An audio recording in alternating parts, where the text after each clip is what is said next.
your identity and your family coverage. Now let's talk about how we take care of your business. So we offer 3 different business plans, the Pro, Plus, and Essentials. We just need to know 3 things. How many authorized users do you have? Where and how many locations do you have, whether they're in or out of state? And what fits your budget? Because you may have a small business budget, but you still have big business services with us. And then these are coverages for your taxes, for your business, trademarks, copyrights, employee handbook drafting.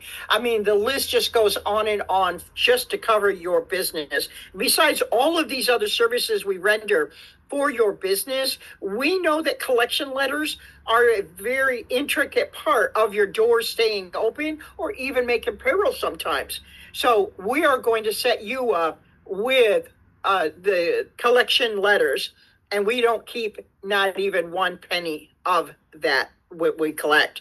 And then plus you can also add our extra 100 hours of lawsuit protection to our Pro and our most popular Pro and Plus plans for only $14.95. And then some of you are probably saying, well, I don't have a brick and mortar business.